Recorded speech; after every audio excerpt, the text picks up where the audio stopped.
Oh, wonderful. So your PO has pushed for a user story to be included in a sprint, but the design is not yet finalized. We're talking look and feel, not sort of product design behind the scenes. How does a Scrum Master respond? Well, yay, we welcome changing requirements even late in the day. It's a need the product owner has. Okay, is it the most important need? We can absolutely have that conversation as part of planning. Maybe that's where we are. We've got to planning. We don't think it's quite in the right place, but the product owner wants it. The only answer in this situation is yes. There you go. Nice and easy. Yeah, of course we'll do it.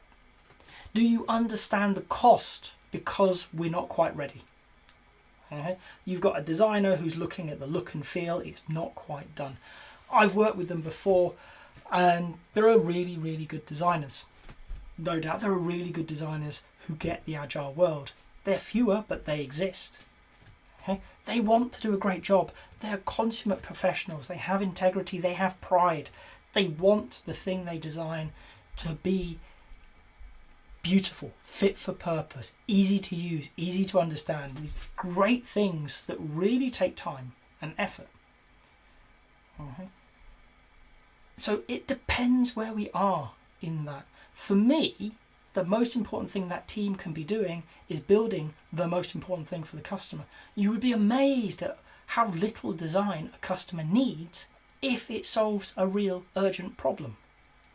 Just look around your house at the temporary fixes that you made, intending to come back and make beautiful later, that a few years later are still there as a temporary fix, looking a bit ugly, but it does the job.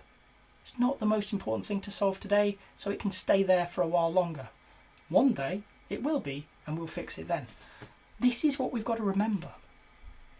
Our product development teams, our Scrum teams are there to solve problems for people. Okay? Do we want them to be beautiful, easy to use and understand? Yes, but not to delay delivery of a solution to an urgent problem. So if you have it and the designers are pushing back saying it's not quite right, my advice as a Scrum Master to product owners would be go ahead with it. We can always put another item on the backlog and it can be ordered appropriately to make it beautiful, to make it better, to do whatever it is they need. But is this good enough? Right? Not perfect, just good enough. Can we take that, give it to a customer, and it will solve their problem in such a way that it doesn't have them pulling their hair out and feeling like they're in a worse place? If so, why wouldn't we take it? And a second part to that question that leaves me is, why are designers working ahead? I get this a lot with designers saying, we have to work ahead, we have to think of all of these things. No, they don't. They want to. I get it. They want to do a great job, but they're not necessarily building the product. They're designing something theoretical, something abstract. And okay, there needs to be some of that. There needs to be some consideration. We need to have that bigger picture thinking about the products we build, but not everything needs to have it. We can get things working and then improve them.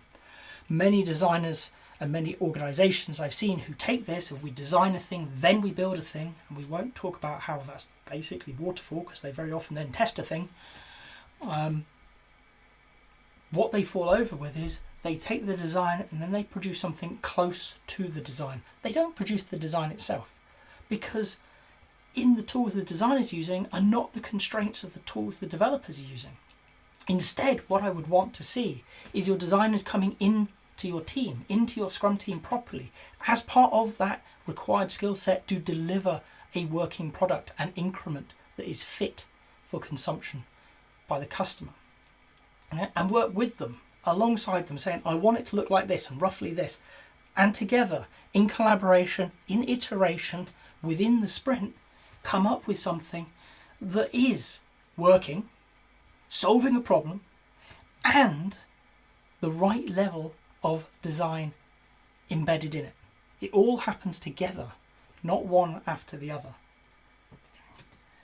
And people push back. They say, no, you can't do that. Except You can. I've seen it. I've had that. I worked with a fantastic designer a decade ago now who would start in sprint planning and he would whiteboard and he'd say, I think it's going to look something like this. And it would be a pen and a whiteboard and he'd sketch out whatever we were working on. It will be a bit like this.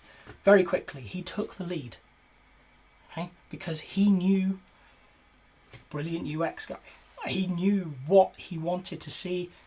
And then he sat down with developers and he tweaked and he tinkered and he asked them to move things here, there and whatever. And he took that learning and that feedback throughout a sprint to come up with things that no doubt he could have designed much better, much more beautifully. Okay? But it worked, it was good enough for its purpose.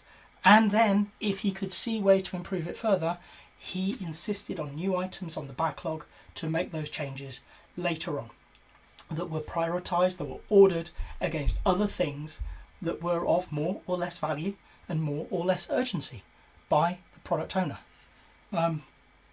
So it is possible.